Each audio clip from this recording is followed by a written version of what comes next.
What is up, guys? It's Fernando back with another video. I'm excited for this one. We got my UFC Whitehouse card predictions video. I'm going to go through all 7 fights, and I'm going to say who I think is going to win, why they're going to win, and yeah.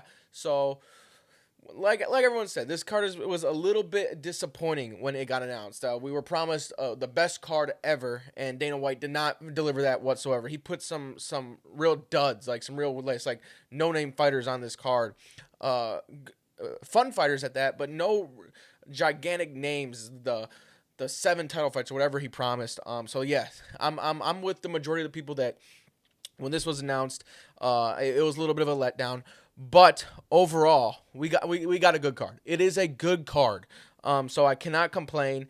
And we got some dream fights and some real good stylistic matchups here. So let's get into it. The first fight of the night, we have Steve Garcia versus Diego Lopez. I think this is a real interesting fight from the jump. We have Diego Lopez, a former title challenger, really well-rounded in the striking game, especially on the ground. His jiu-jitsu is top tier. He's young, he's a little bit wild, and he's one of the most fun fighters to watch in this featherweight division. And he is taking on Steve Garcia. Now, Steve Garcia hasn't had the biggest wins, hasn't had a bunch of. It's not a big name, hasn't beat the biggest name in the sport, but he has a very good striking and power in his hand. He is a KO machine, TKO machine. He has been lighting people up. So in the end, I'm gonna go with Diego Lopez here, and the reason I feel like that this is, even though he's a younger fighter, he's been through those wars. He's been tested, and he has fought the highest of high in competition. Obviously, Alexander Volkanovski twice. He's just fought a number of good people. He's looked good doing it. Every time he surpasses the expectations, and he just keeps getting better. Every time he enters the octagon, he just keeps getting better. So, so I think that he is going to be able to withstand the striking here. I feel like he's more well-rounded on the ground, so he could dabble in that and try and get Steve Garcia to the ground and really test his ground game. And on the feet, he's no joke either. So I feel like he's going to be able to weather the striking of Steve Garcia here and pick up a decision victory. So I'm going to stick with Diego Lopez. Next, we have Bo Nickel versus Kyle Daukaus. This is another interesting night. Kyle Daukaus is again, one of the not the biggest names.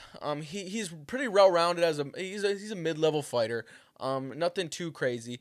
And we have Bo Nickel, who was a prospect, who was on a roll until he got stopped by Renier de Ritter. But in his last fight, he looked real good on the striking. Ended up with a nasty head kick KO. That was vicious. But I'm gonna take Bo Nickel here. I feel like even though Kyle Daukaus is a well-rounded fighter, Bo Nickel is just more athletic. He's faster. I feel like the younger man here is just going to be able to just take advantage of all the advantages that he has in everything. I feel like he's going to put his okay level striking and his real good wrestling. He's going to blend them really well together, and he's going to be able to pick up the victory here over Kyle Daukaus. I'm not going to call how I think the fight's going to end. I'm not too sure, but I'm going to stick with Bo Nickel, and I think he's a pretty big favorite as well. And then we get Mauricio Rufy versus Michael Chandler. This is a banger fight. Mauricio Rufy's striking is otherworldly. It is insane. He is slick. He is smooth. He's a dog. His striking, the way he moves, is so precise. And then obviously everyone knows Michael Chandler. The dude's reckless. He is explosive. And I'm gonna go against the grain here. I'm not gonna say this with conviction. I'm gonna pick Michael Chandler here, and I might sound stupid, but I'm gonna stick with it because I feel like Michael Chandler knows he's only won 2 fights in the UFC. He needs a win here. His IQ is not all there, or sometimes he just goes completely warrior mode and just throws all caution to the wind. I feel like he knows he's got to get a victory here, so he's going to blend in his wrestling, and that's going to pose a real threat to Mauricio Rufy here. And he's gonna really try. Michael Chandler's gonna press forward and with those wild strikes that he has, probably make it an entertaining fight, and be able to get Rufy to the ground and kind of beat him up on the ground. That's my prediction here. I'm gonna stick with Michael Chandler. Again, I could see him getting absolutely fucking clipped, but I don't know. I just have a feeling. So I'm gonna stick with. I think he is probably the biggest underdog on the card, either him or Kyle Dawkins. I'm not sure, but I'm on the American spirit. Him being at the White House is really, and Michael Chandler's just gonna feel just caw through his blood. He's gonna bleed red, white, and blue on what is this, June 14th, and he's gonna win here for the United States of America.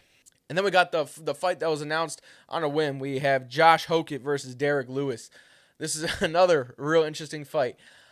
Josh Hokett is an animal. All the shenanigans aside, all the character work aside, the dude goes into the octagon and just throws hands. He just goes out there and throws hands, throws caution to win, and says, "Let's go fight." He is a dog. And then obviously Derek Lewis, everyone knows, my balls are hot, but I don't think his balls are going to get too hot here at the White House, because I think this fight is going to end early. I feel like Josh Hokett is going to go at him with an insane amount of pressure from the jump, and going to be able to put hands to Derek Lewis. And Derek Lewis is going to have a tough time dealing with the speed of Josh Hokett, straight 1-2s. And Josh Hokett knows what he's in for against Derek Lewis. I feel like he's just not going to let it happen. That one punch isn't going to let it. He's not going to let it happen. But obviously there is a world where it can. But I think if Josh Hokett can go in there and just put the immense amount of pressure on it, Derek Lewis will crack like he's done before, and just fold under the pressure. And I'm going to say this is going to be a KO in the first round by Josh Hokett. Next we have Sean O'Malley versus Ayman Zahabi. Again, another fighter that everyone's like, huh? When it got announced on the card was Ayman Zahabi, but we have the superstar in Sugar Sean here fighting. And I'm gonna pick Sugar Sean to win here. I think he's gonna win by a decision. I'm gonna pick him because Ayman Zahabi's striking is not polished at all. It looks kind of sloppy. It doesn't look snappy, straightforward. He's gotten dropped many times before in his previous fights. And the one thing with Sean O'Malley is he's so precise. His aim is just so good, and he is a sniper.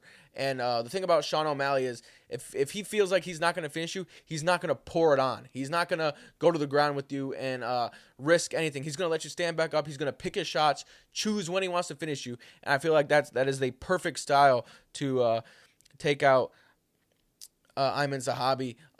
If this was a 5-round fight, I would say Sean O'Malley was going to win by a knockout. And I feel like over time, over the rounds, he would be able to put some damage on Ayman Zahabi and eventually finish him. But with this being a 3-round fight, I'm not going to say a finish here, even though I want him to finish him. I want him to just smoke this dude. And then the country's going to go crazy for this former pothead and just a cool dude. But with it being a 3-round fight, I'm going to stick with my pick here and say Sean O'Malley by a decision. And now we get to the co-main event, the 2 title fights. We have Alex Pereira versus Ciryl Gane. This is a real interesting matchup because obviously Alex Pereira is moving up from 205 to heavyweight, and he's just been on an absolute tear here. And then we have Ciryl Gane, who just came off that no contest over Tom Aspinall for poking him in the eyes. And both strikers, both elite level kickboxers. This is real neck and neck. Like the odds are -113 for both of them. They're dead even odds. So the odds makers aren't sure who to pick. With it being at heavyweight, the only part that scares me is Ciryl Gane moves real fast for a heavyweight, real quick for a heavyweight. And if anyone's noticed, Alex Pereira, I wouldn't say Alex Pereira is the fastest fighter or striker in the world, but I feel like that's kind of like his one Achilles heel in the striking game was like when Izzy would catch him. Izzy's caught him a couple times because he was quick. That's the one thing I feel like Ciryl Gane can pose against Alex Pereira, but I don't think he's that quick. I don't think I think he's gonna hold back a little bit on his shots and try and find a precise shot. And with just the hype train and the role that Alex Pereira's been in, I'm gonna choose Alex Pereira to win this fight and become the first 3-division champion, or this will be interim champion, and beat Ciryl Gane. I'm not going to say how, but I feel like with Sirigan, he lost to Alexander Volkov. I don't care what anyone says. He won that decision. He lost that fight. He got outpointed. And I feel like Alex Perez is much better at striking than anyone else that Sirigan has faced. So I believe that he'll be able to just wear down overtime and just slightly outclass Sirigan in the striking game and pick up the victory and become the interim heavyweight champion. And then everyone knows where he's going to go from there. I just don't see how this role that Alex Perez on is ever going to stop. So he's going to win. I'm 100% sure he's going to win. This is going to be it wasn't even on my lock of the weeks, but I'm adding it to my lock of the weeks. I'm so confident Alex Pereira is going to win this fucking fight. Then we get to the main event. We have Justin Gaethje challenging Ilia Topuria for the lightweight 155-pound champion. Yeah. I love Justin Gaethje, man. I really do. I really do. But this is a nightmare matchup for the highlight. I'm trying to find any way to come around the obvious and avoid the obvious and fight my ego here to find a way Justin Gaethje can win. Ilia Topuria is more polished as a striker. He's cleaner as a striker. He on the ground. Justin Gaethje was a wrestler. He's never used it. Topuria dog walked Oliveira on the ground. He bodied him. I just don't see a possibility in a way Justin Gaethje can win. And obviously the Topuria's he's been knocking people out, and Justin's obviously super susceptible to get knocked the fuck out with the way he fights. So the only way I can see Justin Gaethje fighting is if Trevor Whitman puts together an absolute masterclass.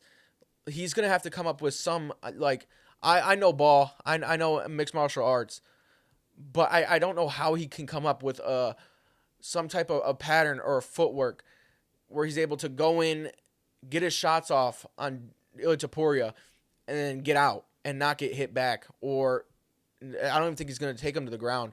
It's got to be something with the footwork, and I don't know how they're going to come up with it, because it's just a nightmare, because Ilia Topuria is just as good, if not better, with the footwork.